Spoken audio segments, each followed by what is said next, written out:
Então, bom dia a todos. Vamos continuar com a nossa aula relativa à análise dos desvanecimentos de pequena escala.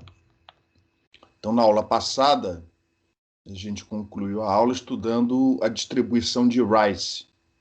A distribuição de Rice ela segue o mesmo modelo de Clarke, exceto que a gente assume que existe uma componente mais intensa que as demais. Geralmente, essa componente mais intensa é a componente divisada direta, que ocorre entre o transmissor e o receptor, caso não haja o bloqueio dessa componente. Tá?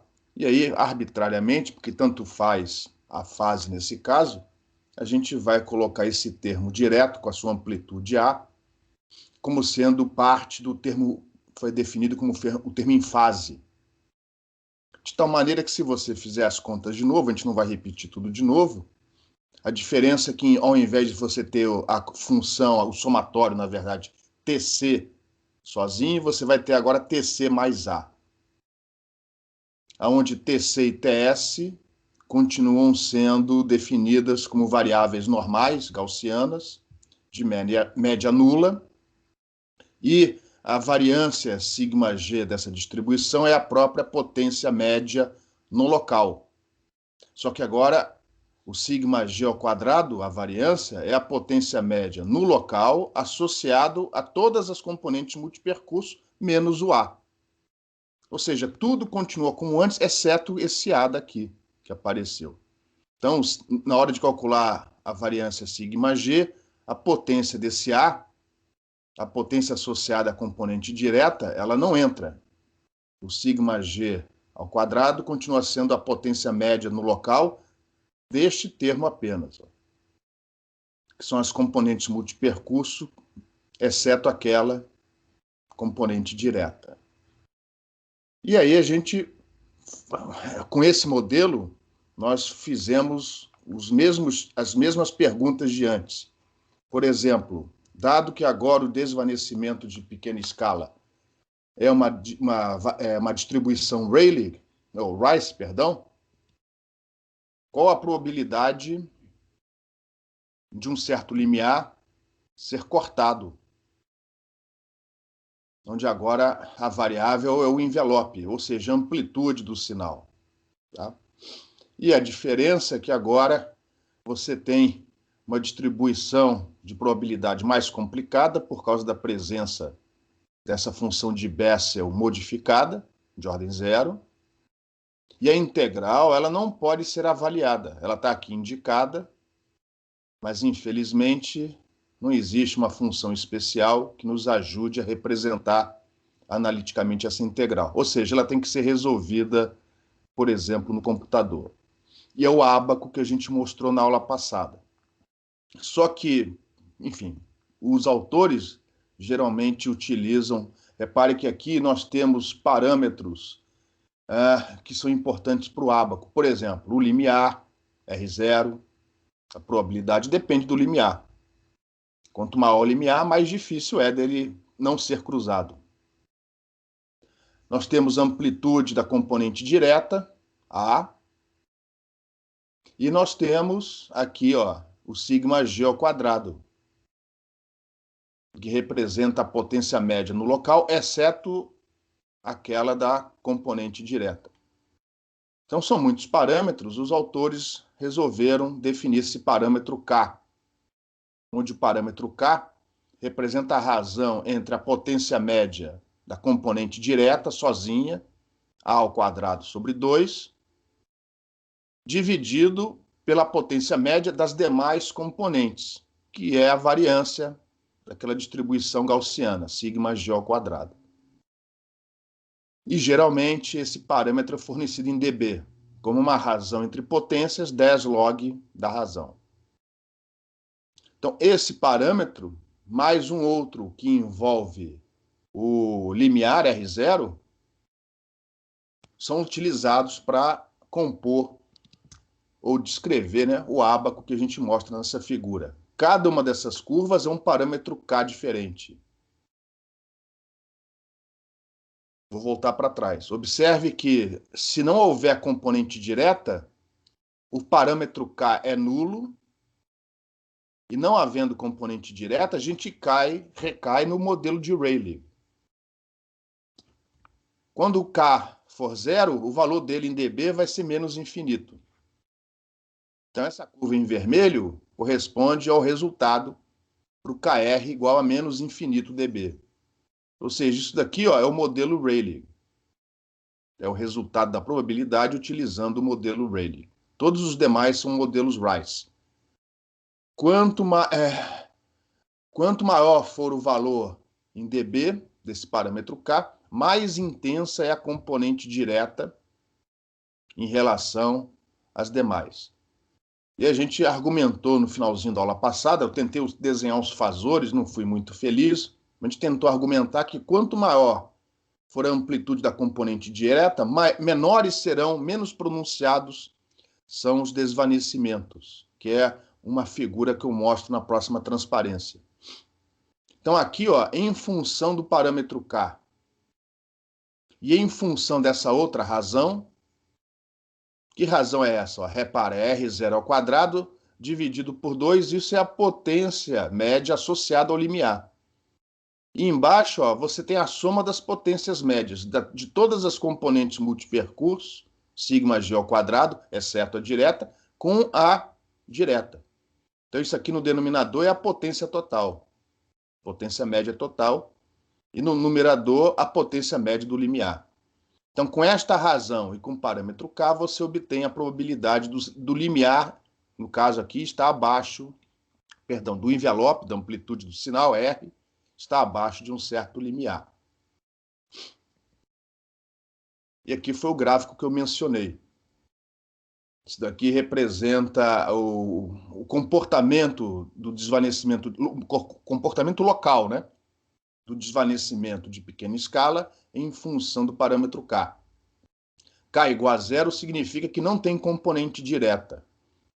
Quanto maior o valor de K, mais intensa é a componente direta em relação às demais. Então, observe que quanto mais intensa é a componente direta, menos pronunciados são os desvanecimentos e, consequentemente, a probabilidade do limiar ser cortado, ela diminui drasticamente. Então, a gente fala que a distribuição Rayleigh ela é mais conservativa do que a Rice, mais pessimista. Ela prevê uma probabilidade de limiar ser cortado maior do que aquela probabilidade caso exista a componente direta. Até aí, alguma pergunta?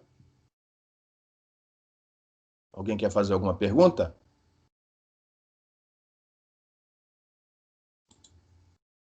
E aí nós resolvemos esse problema aqui bem simplesinho, que vai ser continuado, ou foi continuado, não me lembro mais exatamente onde eu parei na última aula.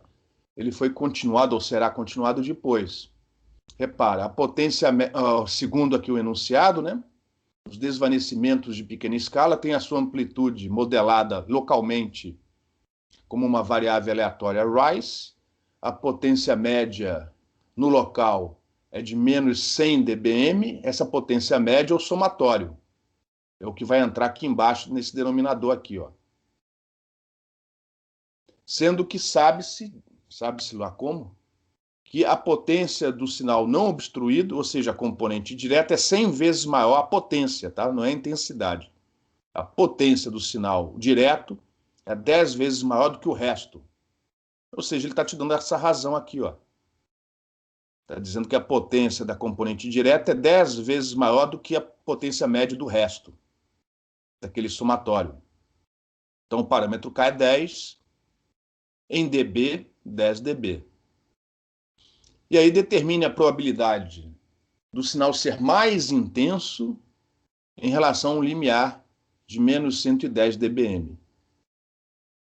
Ou seja, nesse outro parâmetro que aparece no ábaco, em cima entra a potência associada ao limiar de menos 110 dBm e embaixo a potência total, a potência média total no local, menos 100 dBm. Lembrando que aqui não é modelo sombreamento log normal.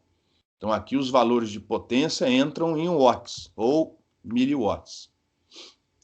Então, esse parâmetro K é 10, essa razão é 0,1. Você vem aqui no ábaco e a probabilidade do envelope ser menor do que o limiar, que é o que o ábaco fornece, deu 0,07%. Consequentemente, a probabilidade dele ser mais intenso, maior, é o complemento, 99,93%. Alguma pergunta?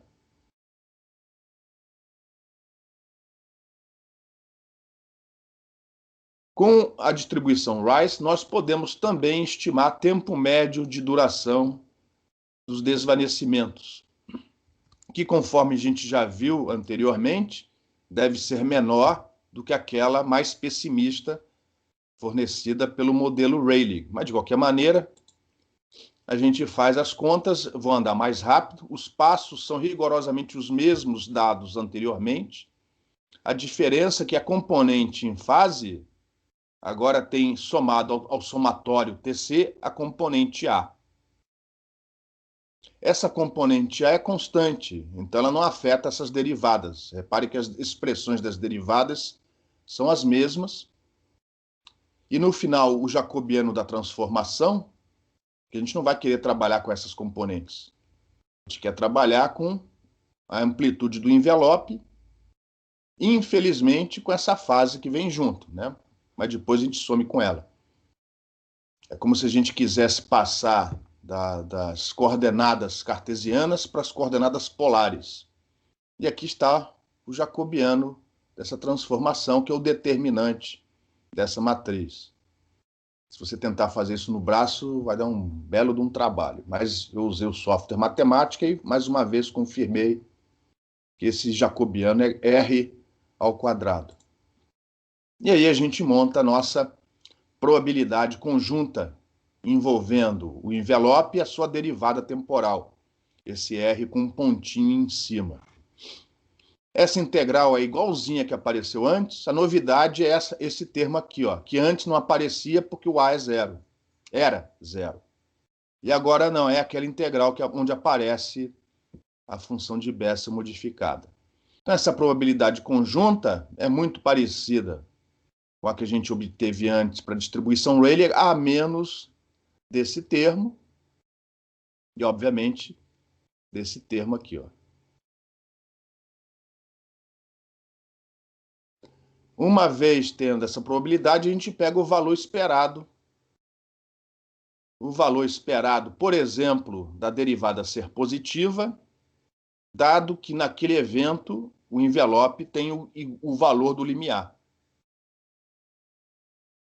E por incrível que pareça, essa integral ela sai no braço. Então você tem aqui uma expressão que te dá o número de vezes que o limiar é cortado. Se você dividir a probabilidade do envelope estar abaixo do limiar pelo número de vezes por segundo que ele é cortado, isso vai te dar o tempo médio de duração de cada desvanecimento. Ou seja, são passos idênticos, muito parecidos, idênticos não são, mas muito parecidos com o que a gente tinha feito antes para a distribuição Rayleigh. Por enquanto, alguma pergunta?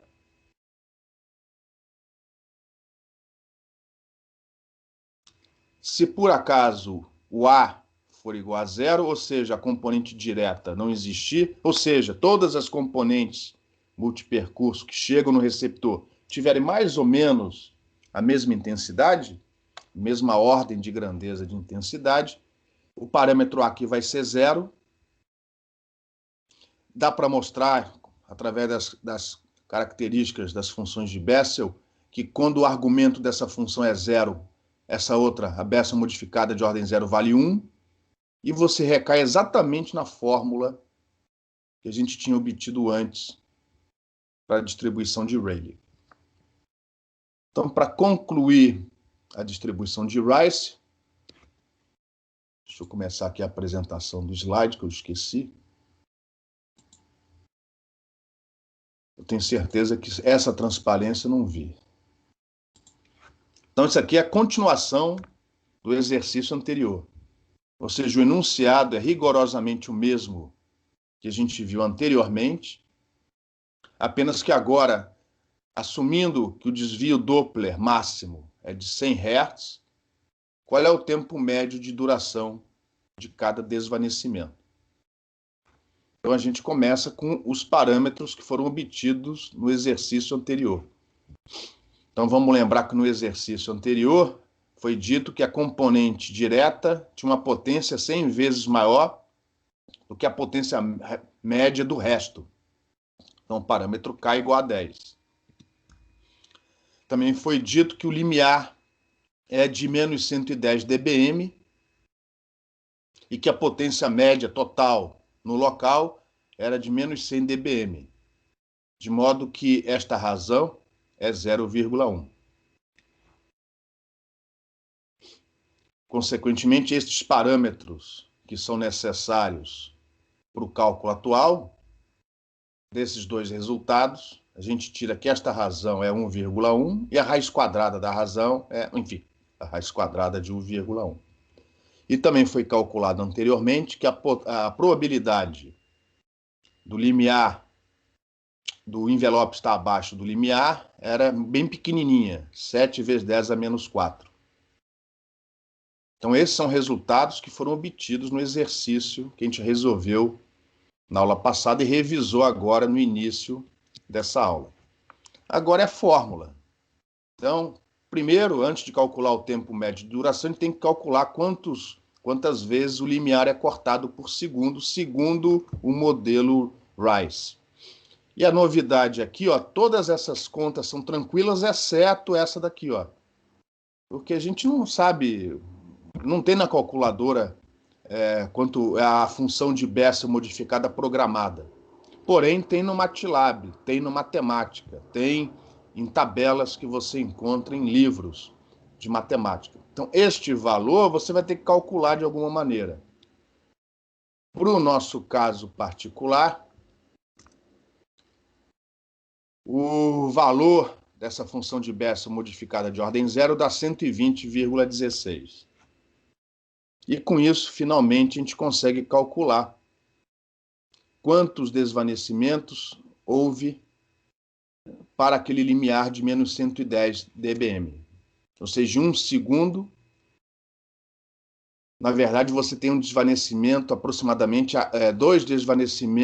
um desvanecimento a cada 2 segundos. Um desvanecimento a cada 2 segundos. Então, repare que é um número bem razoavelmente menor do que aqueles que a gente obteve antes, assumindo distribuição Rayleigh. Um desvanecimento a cada 2 segundos, mais ou menos. Bom, nós temos a probabilidade, nós temos o número de vezes que o limiar é cortado por segundo, então, finalmente, a gente pode calcular o tempo médio de duração de cada desvanecimento, aproximadamente 1,47 milissegundos. Alguma pergunta?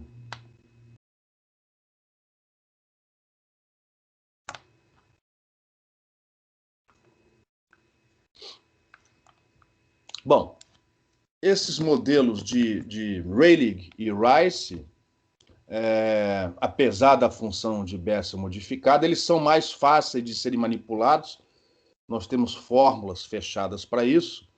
Então, na prova, caindo problemas desse gênero, qual o tempo médio de duração do desvanecimento, etc., etc., etc., ou vai ser baseado no modelo Rayleigh, ou vai ser baseado no modelo Rice, e, obviamente, alguma coisa vai ter que ser passada para vocês para ajudar, se for necessário, a fazer um cálculo, ó, como esse daqui. Uma tabela com as funções de Bessel modificadas, enfim. Mas, fora isso, os cálculos são relativamente tranquilos.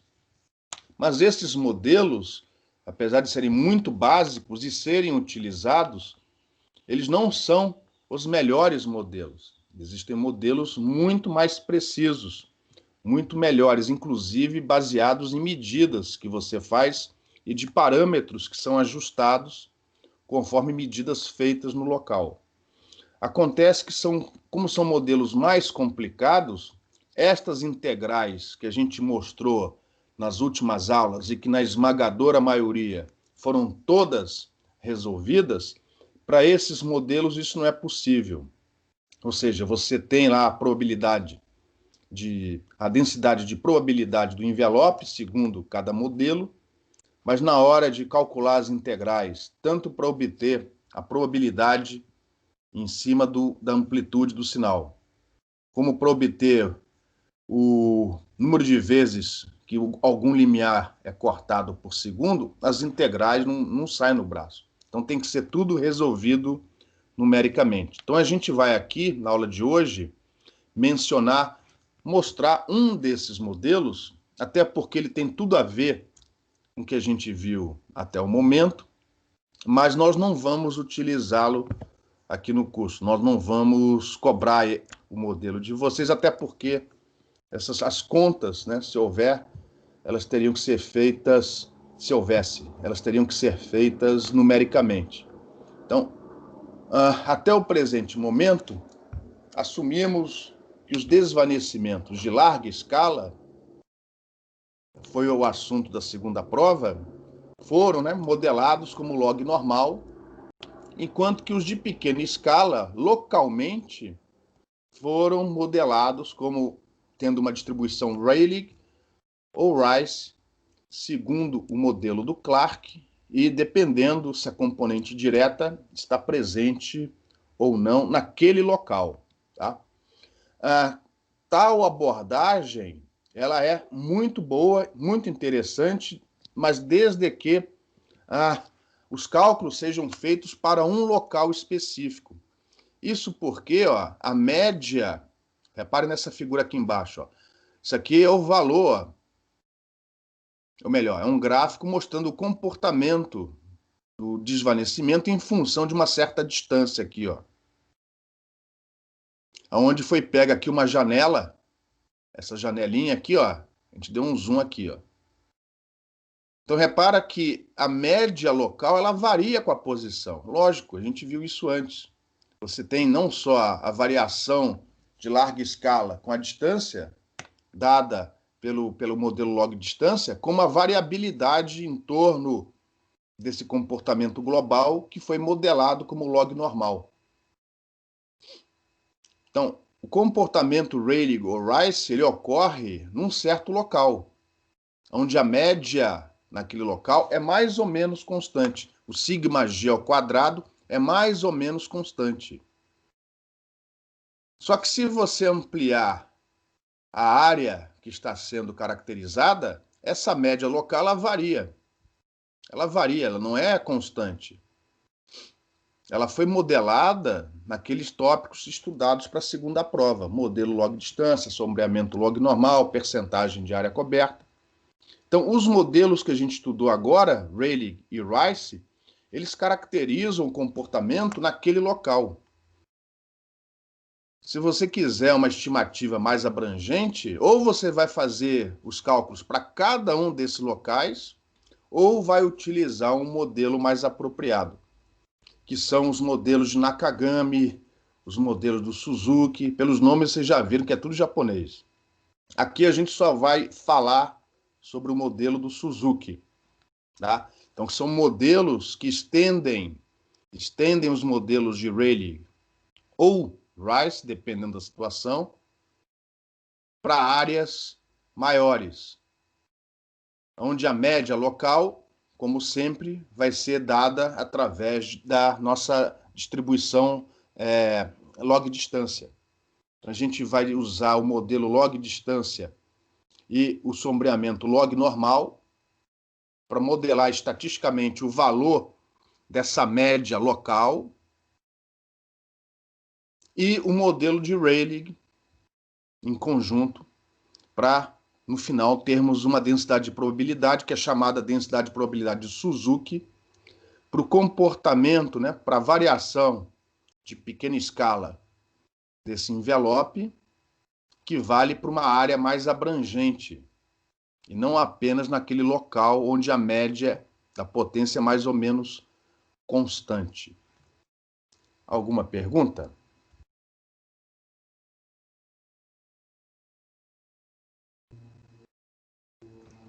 Então, lembrando que nós não vamos cobrar esse modelo na prova, mas é interessante vocês observarem que existem modelos melhores do que aqueles que a gente mostrou até o momento, o Rayleigh e o Rice. Então, no caso particular da distribuição de Suzuki, ela foi publicada em 1977, numa revista norte-americana. Na verdade, não foi só o Suzuki, outros vieram depois e aperfeiçoaram a técnica, mas o Suzuki acabou ficando com o nome da distribuição porque ele foi o primeiro a propor a ideia, tá? Então esse é o trabalho original do Suzuki.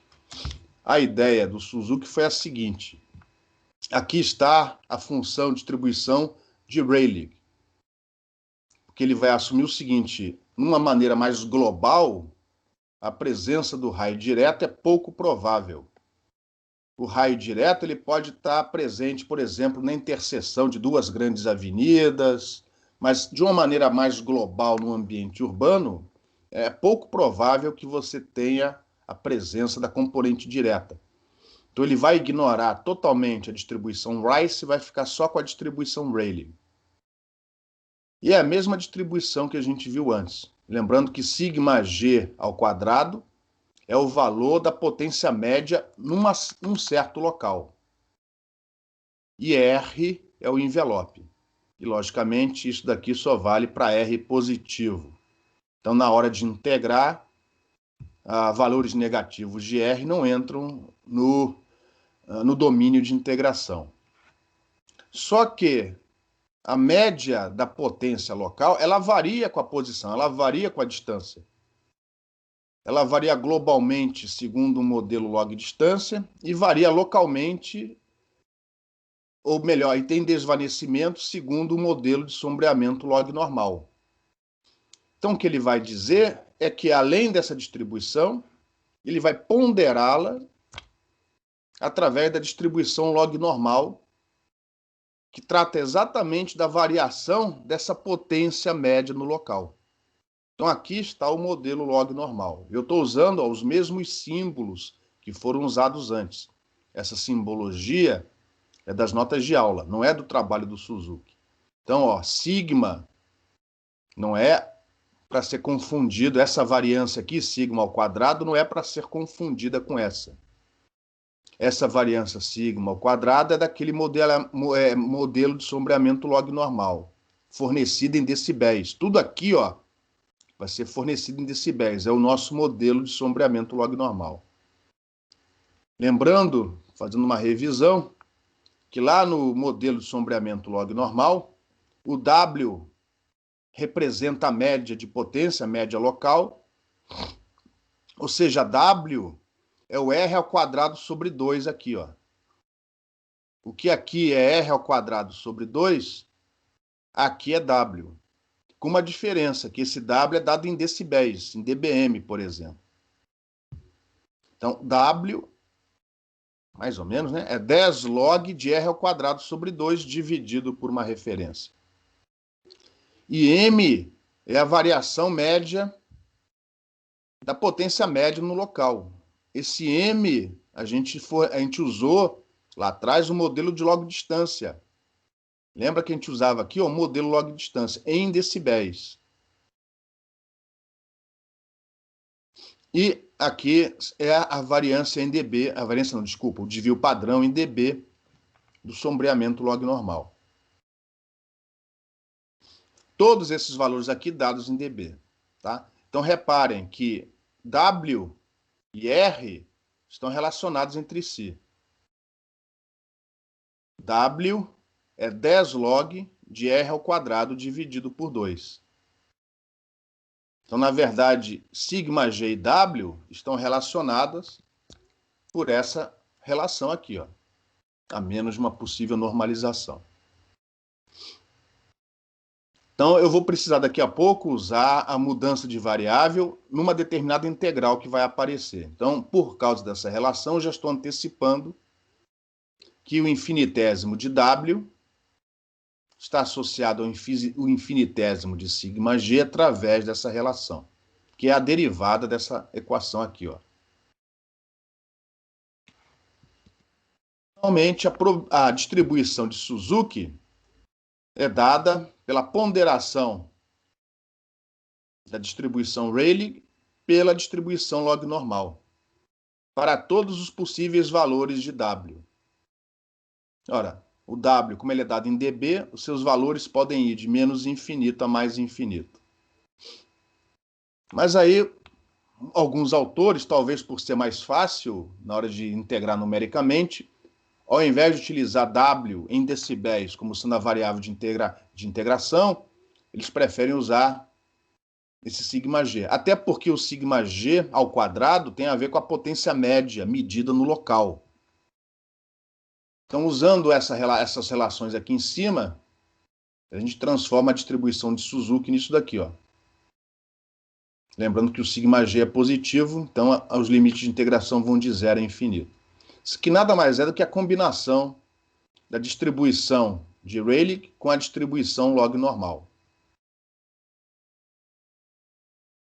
Então, esta distribuição, ela leva não em conta os desvanecimentos de pequena escala, segundo o modelo de Clarke, assumindo distribuição Rayleigh, como também leva em consideração a variação da potência média em função da distância relativa ao transmissor. Então, ela tem dentro dela tanto o modelo log distância, como o sombreamento log normal, como o tratamento dos desvanecimentos segundo a distribuição Rayleigh. Só que ela tem um problema, essa distribuição, ó, essa integral não sai analiticamente, ela tem que ser resolvida no computador. Segundo alguns autores, parece que o tratamento numérico dessa integral não é tão complicado assim. Ela converge com certa facilidade. Mas uma vez tendo essa distribuição, que infelizmente tem que ser tratada numericamente, observe que todos aqueles cálculos que foram feitos antes, eles podem ser repetidos. Você pode usar essa distribuição para achar a probabilidade do envelope estar abaixo de um certo limiar. Seguindo os mesmos passos, você pode achar a probabilidade, o número de vezes que um certo limiar é cortado por segundo e, consequentemente, o tempo médio de duração de cada desvanecimento, já levando em conta a variação da potência média com a distância. Só que os cálculos agora, eles têm que ser resolvidos numericamente. E o modelo do Suzuki é um dos modelos utilizados, mas existem diversos outros. E pelo que eu vejo, os mais utilizados são os modelos do Nakagami. Só que esses daqui, a gente não vai citá-los aqui no curso. Eu só fiquei com o do Suzuki, porque ele está relacionado com modelos que nós já vimos aqui anteriormente. Antes de prosseguir, alguma pergunta?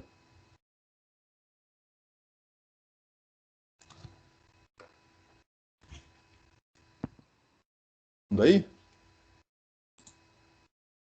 Beleza? Tá faltando só um. Beleza. Kaique.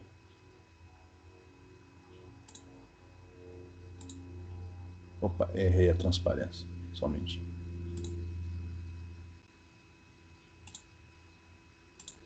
Bom, antes de partir para o próximo conjunto de transparência, a gente está terminando o conjunto número 6 de transparências e agora a gente está indo para o conjunto número 7, onde a gente vai tratar da caracterização banda larga de um canal de rádio. Mas antes disso, fazer um pouco de propaganda das atividades que nós temos, tanto eu e o Cássio, no caso de propagação, mais o Cássio do que eu, no nosso grupo, conhecido como o famoso grupo Senicosseno, só tem 2 professores, é o Cássio e o Fernando.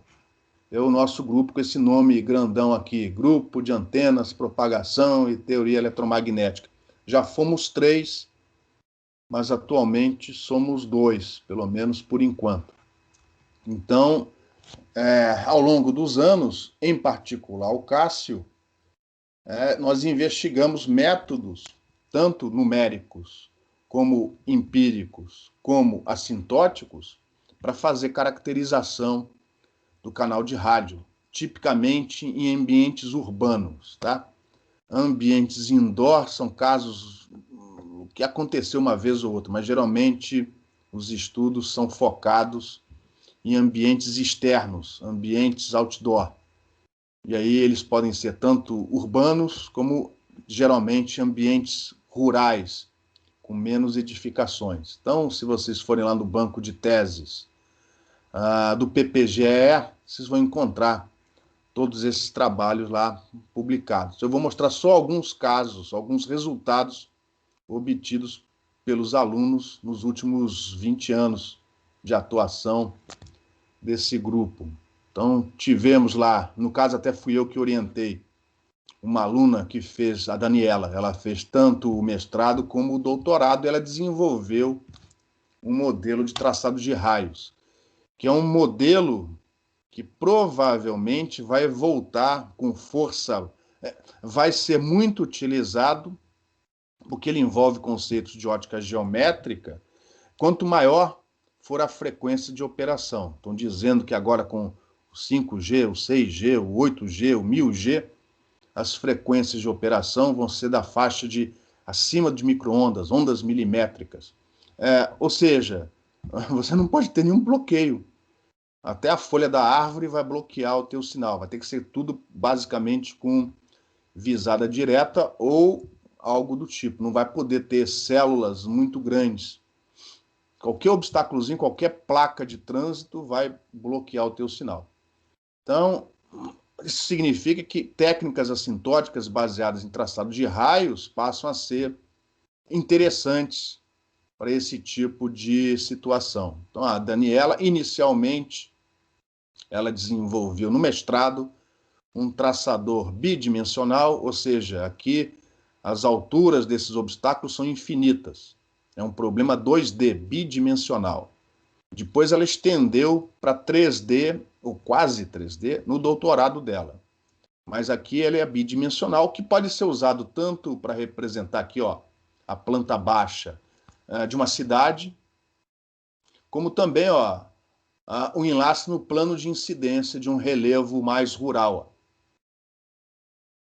Então, o que o traçador faz é, dada a posição do transmissor, por exemplo, aqui, dada a posição do receptor, o algoritmo, até uma certa quantidade de reflexões, senão ia para o infinito isso daqui, até uma certa quantidade de reflexões e difrações, vai achando, utilizando teoria das imagens, os raios, as trajetórias baseadas em segmentos de reta, ou seja, assumindo a atmosfera homogênea, né? Aqui até, se for possível usar o raio equivalente da Terra, o traçador pode ser utilizado porque, deformando o perfil, as trajetórias voltam a ser desenhadas como retas.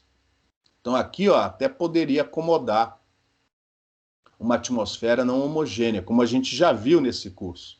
É só utilizar o raio da Terra equivalente para redefinir o perfil do terreno.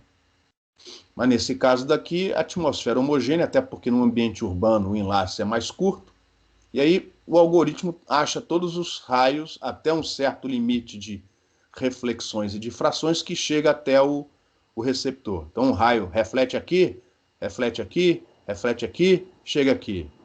Difrata nessa quininha, reflete aqui, chega aqui. Então ele acha todos esses raios e depois, utilizando conceitos de ótica geométrica e teoria uniforme da difração, vai rastreando o campo, cada campo de cada trajetória, e soma todo esse campo, todos os campos de todas as componentes, para aí você definir o nível de potência. E se você repetir isso para diversas posições de observação, você pode levantar não é a mesma figura, né? Mas você pode levantar um perfil como esse. Ó. Aqui o transmissor está nessa região, as cores mais vermelhas representam as intensidades maiores, as azuis ou negras aqui representam as intensidades menores. E aí você pode ver o perfil de cobertura numa certa região. E você poderia repetir, não foi o caso aqui, mas poderia ter repetido para um cenário como esse. E aí a Daniela, no mestrado, ela havia certos dados na literatura que, no caso, são medidas que foram realizadas no centro da cidade de Ottawa, no Canadá. Então, foram duas medidas, uma ao longo dessa avenida aqui em vermelho, onde o transmissor está nesse ponto aqui. E outra foram medidas realizadas ao longo dessa outra avenida em azul, onde, no caso, o transmissor está nessa posição aqui, ó. Então, repara que em alguns momentos, para algumas posições, você vai ter a presença da componente direta, por exemplo, quando o carro estiver passando por aqui, a componente direta vai chegar aqui.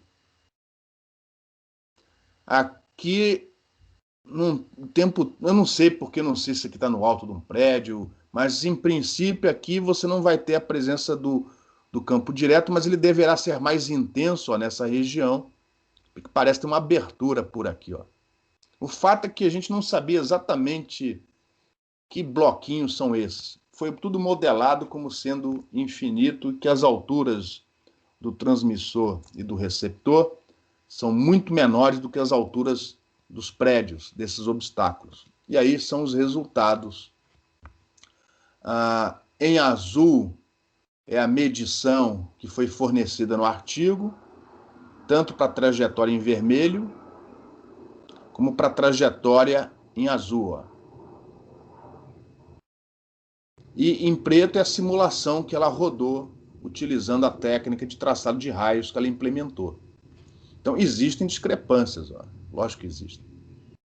E a gente não sabe explicar, como a gente não conhece o ambiente, a gente não conhece o cenário, a gente só conhece isso daqui.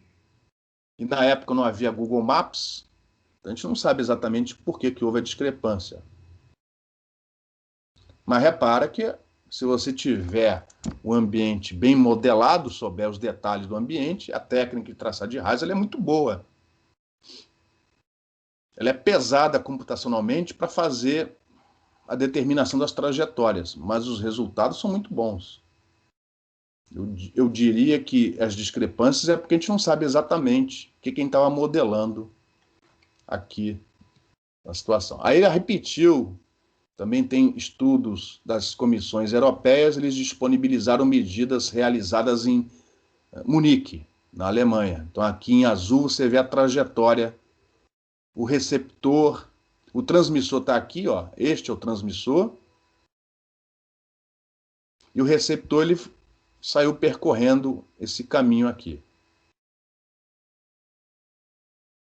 E aqui, ó, é como se fosse uma distância medida ao longo da trajetória. Então, isso aqui não é a distância entre transmissor e receptor. Isso aqui é como se fosse uma distância normalizada ao longo dessa trajetória. O 0 é aqui e o 350 mais ou menos por aqui.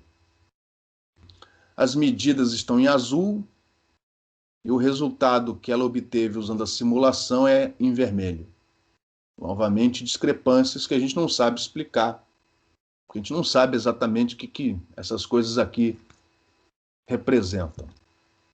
Mas é uma técnica muito utilizada em vários softwares, muito promissora, muito útil para ambientes urbanos. Apenas o detalhe que é pesada, né, para você calcular essas trajetórias computacionalmente. Usar a teoria da UTD para rastrear o campo até o final da trajetória, isso é mole. O difícil é calcular as trajetórias graficamente. Isso aqui já é um trabalho, foi orientado pelo Cássio, do Vinícius, onde ele usou traçado de raios para um ambiente urbano, para um ambiente indoor. Eu gosto dessa figura porque esse daqui, ó, é o centro de comunicações, não é um departamento, é um centro de estudos em telecomunicações da PUC do Rio. Eu e o Cássio, a gente estudava nessa salinha aqui, ó, que a gente escutava o nosso rock and roll e jogava a paciência no computador. E aqui são as salas dos professores, de um lado e do outro, e os laboratórios. Aqui o laboratório de antenas, aqui era a turma da propagação, aqui era a biblioteca, aqui era a turma das micro-ondas, da ótica, e por aí vai.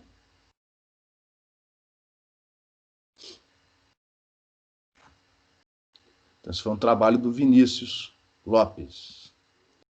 E outro trabalho que eu continuo orientando é a utilização de equações integrais para fazer a caracterização de ambientes mais rurais, com um perfil de terreno mais suave.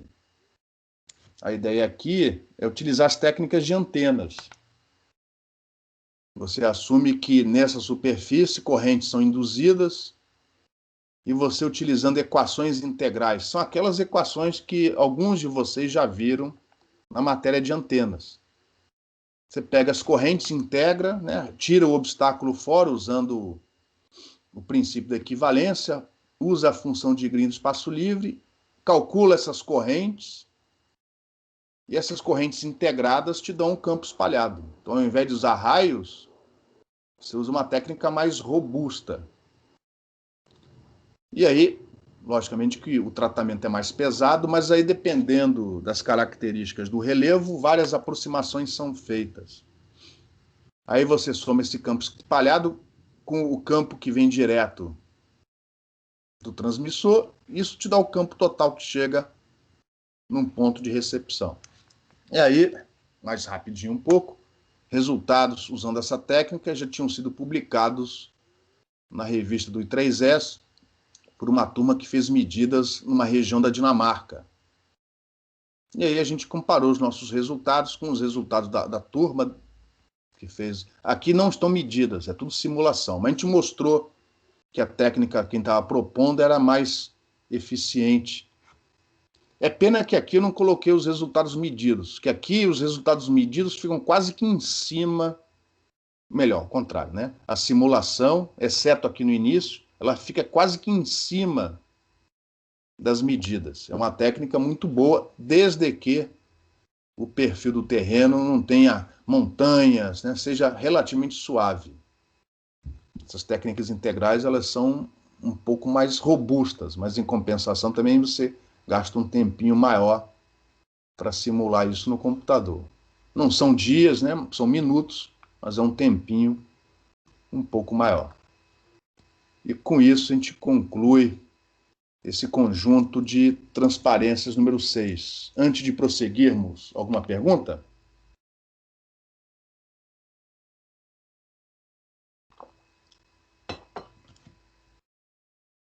Então, se alguém tiver interesse, é só ir na página do PPGE, ou na minha página, ou na página do nosso grupo de pesquisa. O que nós vamos fazer agora é começar. Na verdade, eu não vou entrar muito, a aula de hoje vai ser mais curta. Próximo assunto, ó, isso aqui já é o conjunto número 7 de transparências, é o último conjunto desse curso. Se vocês olharem no livro-texto, na verdade, o Rapaport, segunda edição, no capítulo 5, ele começa mais ou menos por aqui, e depois é que ele vai falar da dispersão espectral, do modelo de Clark, etc, etc, tá? Na verdade, eu prefiro trocar, inverter a ordem, começar falando dos desvanecimentos uniformes de Rayleigh e de Rice, porque até então, se você parar para pensar, até então, os nossos sinais transmitidos, o sinal transmitido, o tempo inteiro, até agora, ele tinha que característica? Uma pergunta.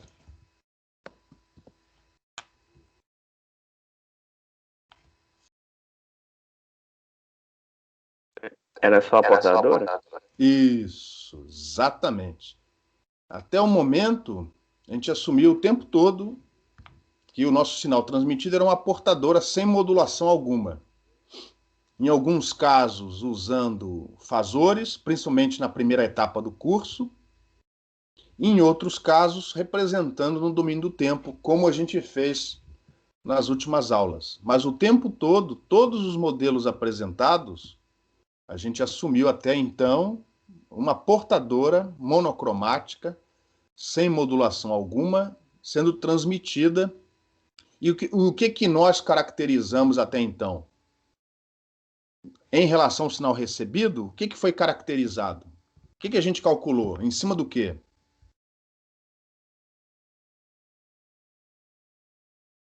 A gente fez conta em cima de quê? O que a gente calculou? Os modelos que a gente viu até agora estavam interessados em modelar o quê? Amplitude? Amplitude, potência, ou o inverso, a atenuação. Exatamente, amplitude. Como essa amplitude varia em função do ambiente. Então, a gente primeiro viu aqueles modelos físicos, modelo, a fórmula de Friis, né? Modelo de espaço livre, depois modelo com 2 raios, aí como a atmosfera afeta a trajetória, aí depois partimos para modelos mais empíricos, visando ambientes urbanos, onde dificilmente você vai poder adaptar um daqueles modelos anteriores àquela situação. E aí nós assumimos que, geralmente, o sinal, a intensidade, o tempo todo intensidade, diminui com a distância. Geralmente isso é modelado através daquele modelo log distância. Existe uma variabilidade que é separada, geralmente está associada com sombreamento. A gente modelou aquilo baseado em observações, que geralmente o sombreamento é classificado como log normal. E, finalmente, a gente estudou a variabilidade da amplitude localmente. Tá? A gente só estudou utilizando os modelos de Rayleigh e de Rice. Então, a gente levou em consideração cálculos feitos no local. Ou seja, o limiar naquele local, a potência média naquele local, de poucos comprimentos de onda em volta.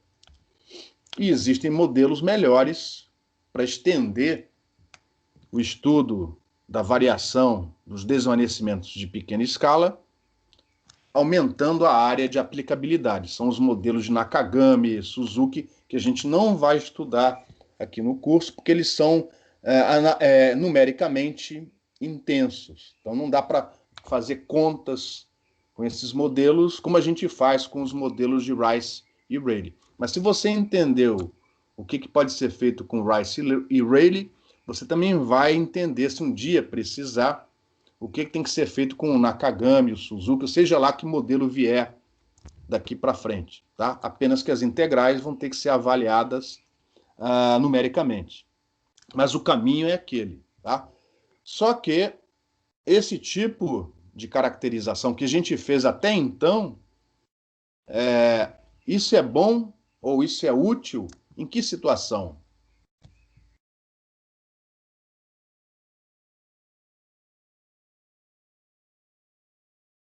Que tipo de sinal você acha que vai ser bem modelado pelos modelos que vimos até então?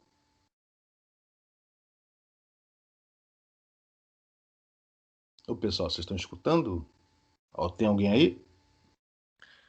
Sinais que são modelados em amplitude? Por quê? Porque a gente se concentrou na amplitude que ia ser, do sinal que ia ser recebido. Mas por que você acha que... Porque, por exemplo, sinais modelados em ângulo, você acha que vai ter problema? Porque aí a variação da fase vai trazer... A amplitude pode até chegar alta, mas se tiver com as fases tudo esquisitas, não vai conseguir demodular, não. Exato. É mais ou menos por aí. Mas o que vai fazer com que o sinal seja mais ou menos afetado pelo multipercurso é a correlação em frequência das componentes que chegam. Em outras palavras, se o espectro do sinal que a gente está transmitindo ele for suficientemente pequeno, estreito, e aí o caso limite é a senoide, né? Porque, teoricamente, a senoide, desde que não haja dispersão espectral associada ao efeito Doppler, a senoide tem uma distribuição, uma densidade espectral que é um impulso. Então, a senoide é um sinal de faixa extremamente estreita. Então, se o seu sinal for um sinal que ocupa um espectro, uma largura espectral suficientemente estreita, e geralmente esses sinais são sinais AM, modulados em amplitude, são os sinais FM, faixa estreita. Eu não sei se vocês vão lembrar do laboratório de comunicações, mas tem lá umas experiências onde você tem que ver o espectro, né, no analisador de espectro, do FM faixa larga e do FM faixa estreita. Alguém se lembra como se parece, com o que se parece o espectro de um FM faixa estreita?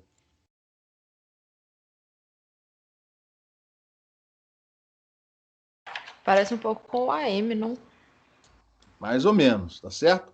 Então, estes sinais que ocupam uma largura espectral, sinais de faixa extremamente estreita, provavelmente não vão precisar de outros tipos de modelos, porque eles já vão estar suficientemente bem caracterizados pela variação da intensidade do sinal naquele local.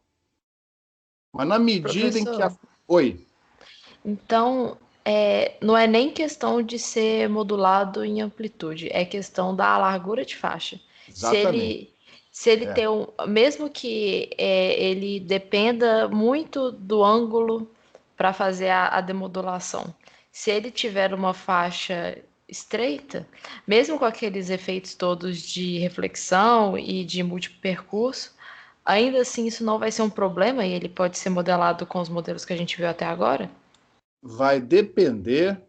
A gente precisa de calcular mais um parâmetro, que é o essencial nas próximas aulas, que é o que a gente chama de faixa de coerência do canal. O canal, usando mais uma vez o modelo do Clark, componentes multipercursos, chegando mais ou menos com a mesma intensidade, a gente vai definir, utilizando o conceito de autocorrelação, uma faixa de coerência para esse canal, ou seja, frequências que cheguem dentro dessa faixa de coerência são altamente correlacionadas. E quando isso acontece, a gente diz que o desvanecimento associado a esse canal, ele é uniforme. E aí você pode usar localmente Rayleigh ou Rice, dependendo se tem ou não o raio direto, a componente direta, para fazer a caracterização.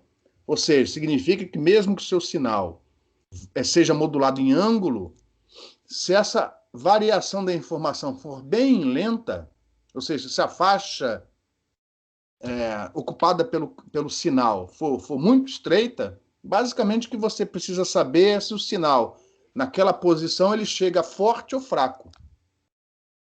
Então a gente precisa, vai ser o que a gente vai fazer a partir da próxima aula, é definir o que a gente chama de faixa de coerência do canal. Repare que nas aulas anteriores a gente definiu distância de coerência e tempo de coerência.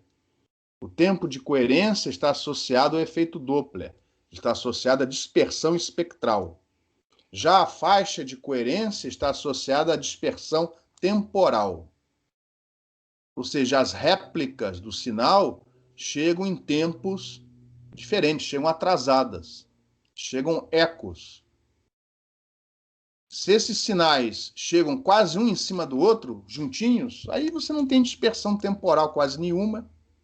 Basicamente, o que você precisa é caracterizar a variação da amplitude naquela região. Isso provavelmente será o suficiente, lógico, tirando fora outros efeitos de modulação, demodulação, ruído. A gente não vê isso no curso. Mas, basicamente, o comportamento da amplitude é o suficiente para você fazer a caracterização.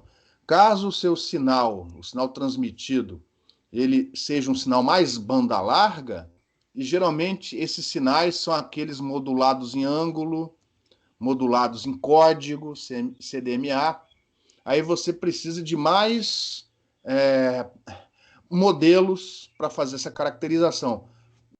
O envelope R, a sua variação, o R ponto, não é mais suficiente. Ela é importante, mas não é suficiente. Você precisa também saber como se comporta a fase, aquele psi que a gente ignorou, a gente sumiu com ele. Aquilo ali vai afetar, em particular, as modulações em ângulo.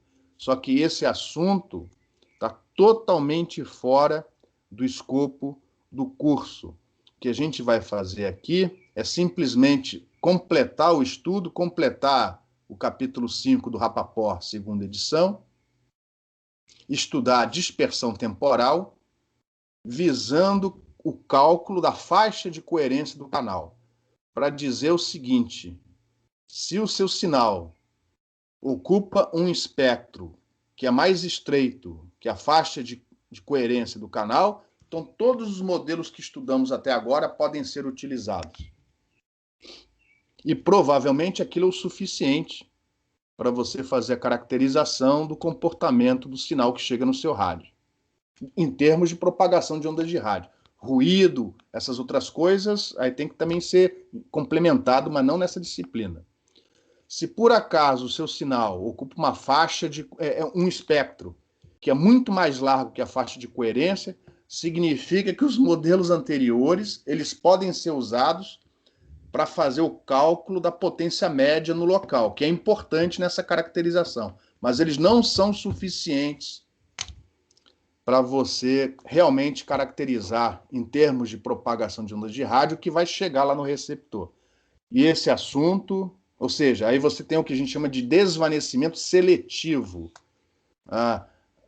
O ambiente distorce o espectro do sinal. No caso do desvanecimento uniforme, o desvanecimento não distorce o espectro do sinal, apenas aumenta ou diminui a amplitude daquele sinal, dependendo do nível de intensidade do campo naquele local.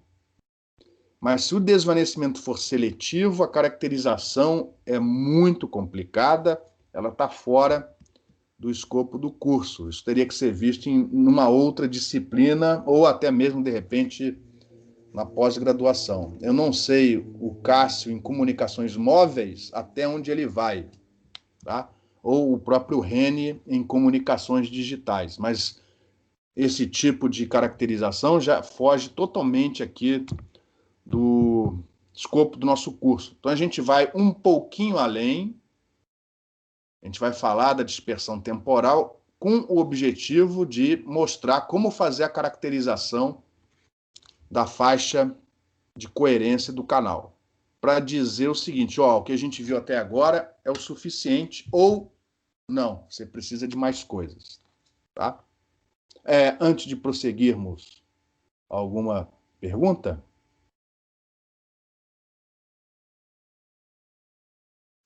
Então, esta caracterização ela vai ter que ser feita banda larga.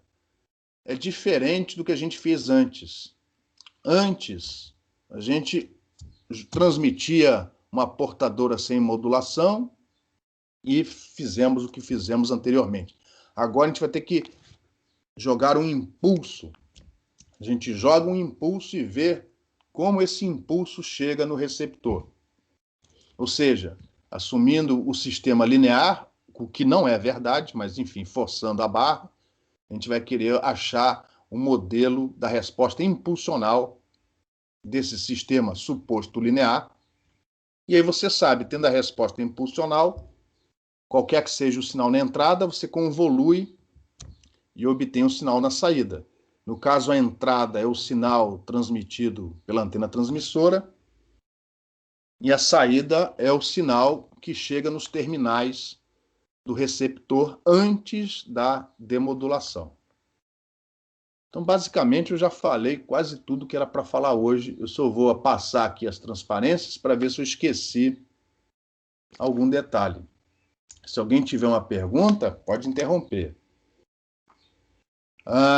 Então, canais de rádio, quando você tem multipercursos, geralmente está associado a regiões, né, urbanas, suburbanas, e com mobilidade de receptor, nós temos, então, variações temporais bastante complicadas do sinal que chega até o receptor, por causa do fato de que essas réplicas do sinal que chegam no receptor, elas são atenuadas.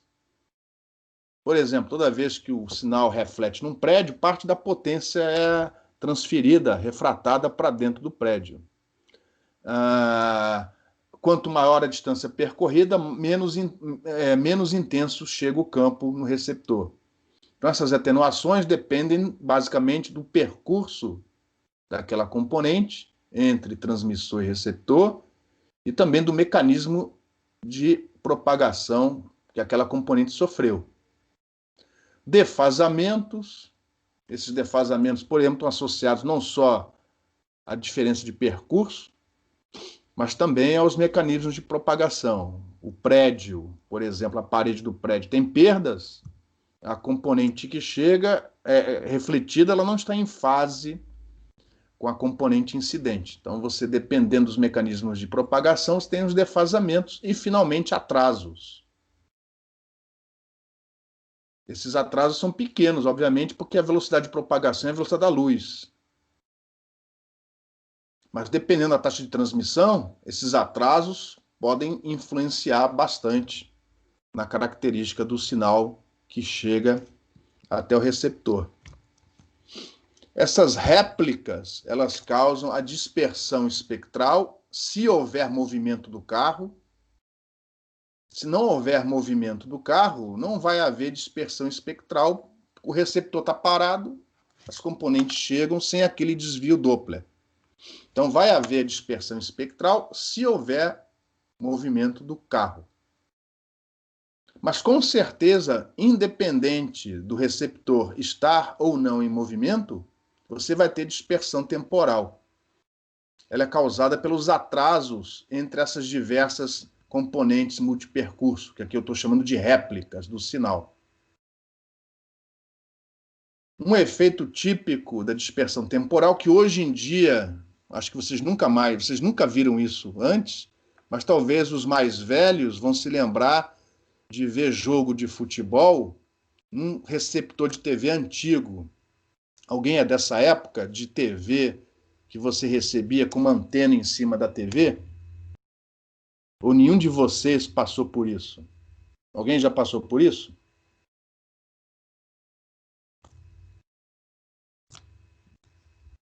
Tem alguém aí? Ou todo mundo já é do tempo da TV a cabo? Todo mundo jovem, pessoal. Que coisa. Deixa eu beber um pouco d'água aqui, pô. Então, antigamente não tinha TV a cabo, você tinha que ver jogo na TV aberta, tudo analógico, né? Aquelas TVs de tubo, e geralmente tinha, se fosse uma casa, e você ainda podia botar uma espinha de peixe lá no telhado. Mas em prédio, né, cada um tinha a sua anteninha em cima da TV, e você ficava brigando com a anteninha, porque na hora de ver o jogo, invariavelmente, você via o que a gente chama de fantasma. Ou seja, a imagem ela não ficava nítida, é como se tivesse outros jogadores atrás do cara. São as imagens atrasadas por causa dessas componentes multipercurso. Aí você tentava posicionar a antena, lembra que os desvanecimentos, mais ou menos, né, os desvanecimentos de pequena escala, mais ou menos, estão espaçados entre si de meio comprimento de onda, você tentava botar a antena numa outra posição para ver se diminuía. E quando nada funcionava, você põe um bombril lá na antena. Aí já não sei porquê, vergonha, né? Mas dizem que é porque muda o parâmetro Q da antena. Mas enfim, geralmente o bombril ajudava a diminuir esses problemas. Então, repara, isso acontece, lógico, hoje mudou a tecnologia, mas a dispersão temporal continua acontecendo, mesmo com o receptor parado. Se ele estiver em movimento, você vai ter tanto dispersão espectral como dispersão temporal, e esses problemas eles só aumentam. Então, essas dispersões limitam a capacidade de transmissão. Por exemplo, a gente viu que a dispersão espectral não permite que o espectro do seu sinal seja muito estreitinho. Ou seja, quanto maior a taxa de transmissão, menores os efeitos da dispersão espectral. E isso sozinho deu a entender o seguinte, que beleza, pô. Então, quanto maior a taxa de transmissão, menor é o problema. Errado, porque a dispersão temporal, que a gente vai estudar daqui para frente, ela vai impor um limite superior. Então, a dispersão espectral impõe um limite inferior para a taxa de transmissão, e a dispersão temporal, infelizmente, ela impõe um limite superior. É só pensar no seguinte, se os sinais chegam atrasados e o símbolo, um sinal digital, ele é muito curtinho,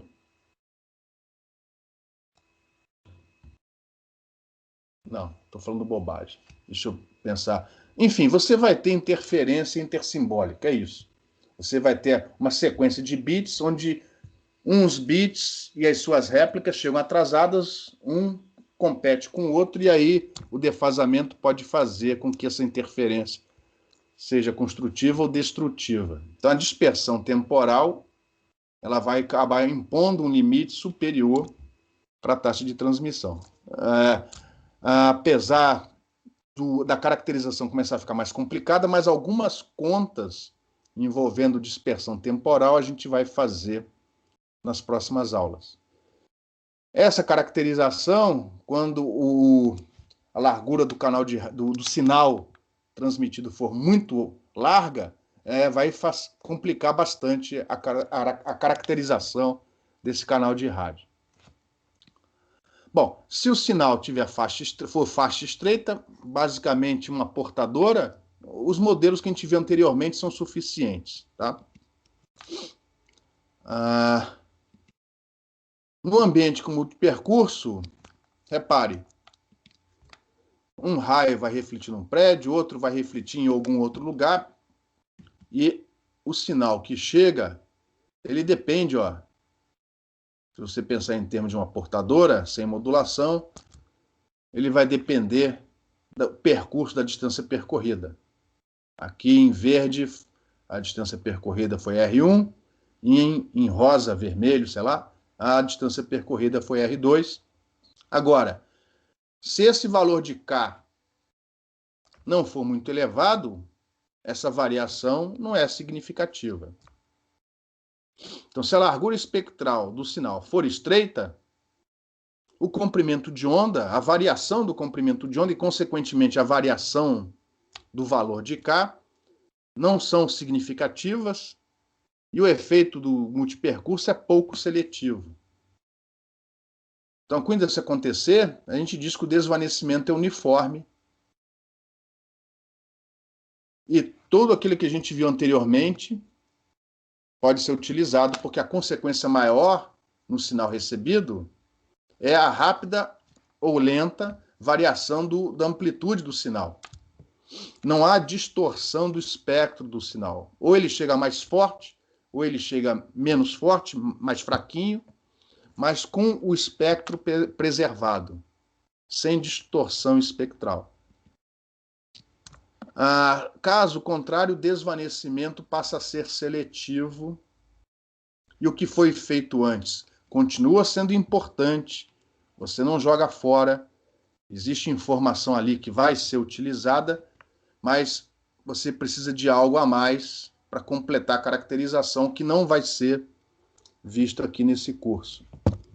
E aí o que a gente precisa fazer é definir a faixa de coerência desse canal rádio. A gente vai representar isso pelo símbolo BC, se não me engano, seguindo a anotação do livro do Rapaport.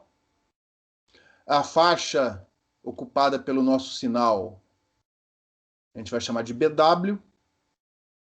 E se por acaso BW for muito menor que BC, a gente considera o desvanecimento uniforme. Os modelos anteriores são suficientes para fazer a caracterização. Caso contrário, a gente diz, não posso fazer muito além do que foi feito.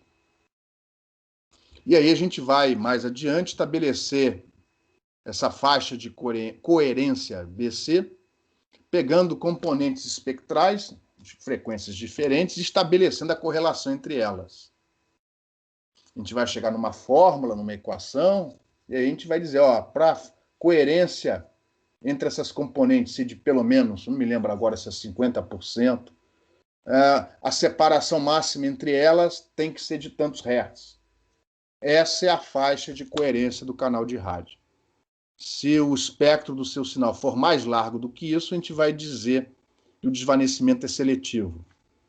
Se o espectro do sinal recebido for bem menor do que essa largura de coerência, dessa faixa de coerência, a gente diz que o desvanecimento é uniforme e os modelos estudados anteriormente são suficientes. Então, a gente vai precisar, para definir essa faixa de coerência, fazer uma espécie de caracterização banda larga.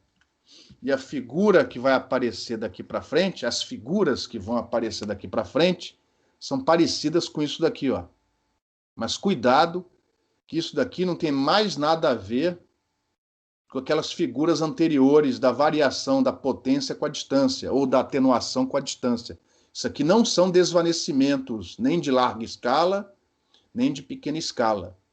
Isso aqui você vai interpretar da seguinte maneira. De alguma maneira, você consegue fazer com que um pulso bem estreitinho seja transmitido pelo receptor. E esse pulso ele vai se propagar pelo ambiente. Uma parte da energia vai refletir nos prédios, outra talvez chegue direto no receptor. E aí você lá no receptor, isso aqui ó, é tempo. Ao longo do tempo, e geralmente o tempo nesses gráficos começa a contar, ó, o zero, está aqui o zero. Ó. Ele começa a contar a partir da chegada da primeira componente. Que aqui, por exemplo, ó, como ela é menor do que as outras, você não tem aqui a presença da componente direta. Senão ela seria a primeira a chegar e muito mais intensa do que as outras. Então, as componentes multipercurso vão chegando, cada uma com seu retardo. Cada uma com seu atraso. E como é a propagação na velocidade da luz, o tempo é da ordem de nanosegundo. Ó. Então você tem que ter aparelhagem suficiente para fazer esse tipo de caracterização. E através dos tempos de chegada e das suas amplitudes, a gente vai fazer a caracterização da faixa de coerência do canal de rádio. Ou seja, a faixa de coerência é baseada na dispersão temporal, enquanto que o tempo de coerência é baseado na dispersão espectral. A dispersão espectral define o tempo de coerência, enquanto que a dispersão do sinal no tempo, a dispersão temporal, define a faixa de coerência.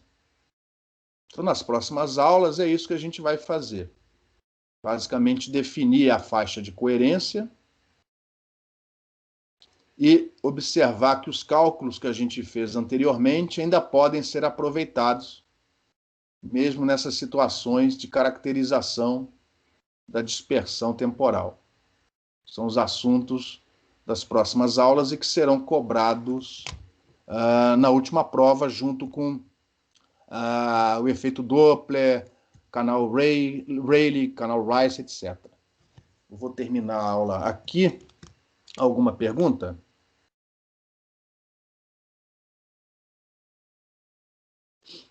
Então, só relembrando para vocês, esse assunto que eu deixei para o final é visto no início do capítulo 5 do Rapaport.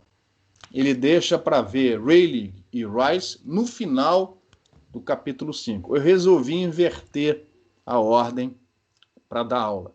Eu resolvi deixar tudo que é faixa estreita para dar até então e só partir para a caracterização faixa larga no finalzinho. Se não houver mais nenhuma pergunta, eu vou interromper aqui a gravação. Professor. Oi, por favor. No caso, se é faixa estreita, você usa um, se é faixa larga, você usa outro. Você não usa os dois em conjunto. Vamos lá. Os dois o quê? Se é faixa estreita, você não vai avaliar a questão da dispersão temporal e faixa de coerência. Você vai só aplicar. A gente vai fazer esse estudo e cobrar de vocês, até porque se eu não souber qual é a faixa de coerência, eu não sei te dizer se é faixa larga ou não. Se for uma portadora sem modulação alguma, com certeza é faixa estreita, o desvanecimento é uniforme, o que a gente viu até então é suficiente. Mas e se for um sinal digital, com uma certa taxa de transmissão? Então a gente vai sim calcular essa faixa de coerência, até para dizer se o desvanecimento pode ser considerado uniforme ou não. Entendi, mas a partir do momento que você identifica que é que o que cabe é uma caracterização banda larga, aí você É. não vai mais aplicar os modelos de Rayleigh e de Rice. Os modelos anteriores ainda podem ser e vão ser usados para fazer o cálculo da média da potência média. Isso é uma coisa que a gente vai mostrar ou na próxima aula ou na semana que vem. Ou seja, os modelos anteriores ainda são úteis, mas não mais suficientes. Por exemplo, a gente vai precisar caracterizar a variação daquela fase psi. Lembra da fase psi? Ainda tem a transparência aberta. Lembra quando a gente definiu o envelope? Tanto faz se o modelo é Rayleigh ou Rice. Não tinha essas fases aqui, ó, psi? Essas fases aqui, ó. A gente só se preocupou com o envelope, com o nível do sinal. Se o sinal estava acima ou abaixo, a intensidade, né? Acima ou abaixo de um limiar. O número de vezes que esse envelope cruza o limiar, o tempo de duração do desvanecimento. O tempo todo, a gente está preocupado só com o envelope. Em nenhum momento a gente se preocupou com isso daqui, ó, que é a fase entre as componentes em fase e quadratura. Essa variação, se o sinal tiver um espectro mais largo do que a faixa de coerência do canal, essa variação, o comportamento não só da fase, como da sua derivada, cadê a derivada aqui, ó? Ela é importante sim em sinais com modulação em ângulo. Só que isso a gente não vai estudar no curso. Mas os cálculos envolvendo o envelope ainda são importantes. Porque não é só a fase que é importante, o envelope também. Se o sinal for faixa estreita, com o comportamento do envelope, você caracteriza basicamente tudo que é importante. Caso contrário, você precisa caracterizar tudo isso daqui. E a gente não fez isso, nem vai fazer isso no curso. Achar a função probabilidade, densidade de probabilidade dessa fase. E isso vai afetar modulações AM, oh meu Deus do céu, modulações em frequência, em fase, PSK, modulações por código. Quanto mais larga for a faixa do sinal, mais importante torna-se caracterizar de forma completa o que acontece tanto com o envelope quanto com essa fase aqui, ó. A relação entre a razão de TC com TS.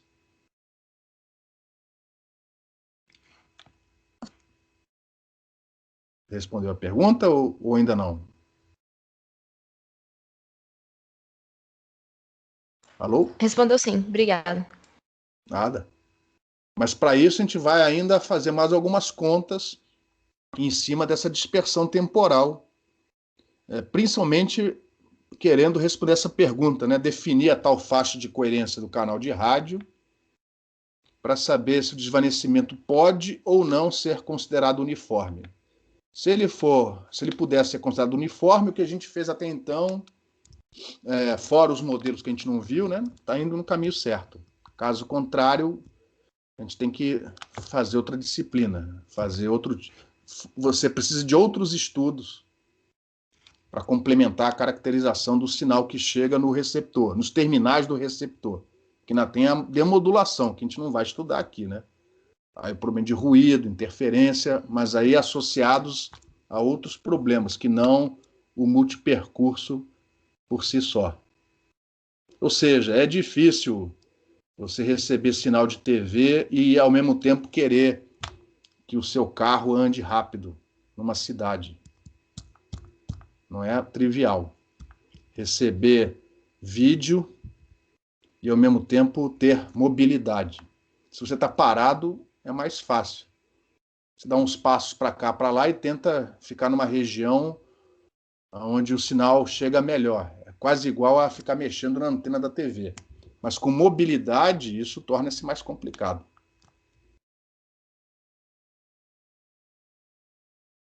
Mais alguma pergunta?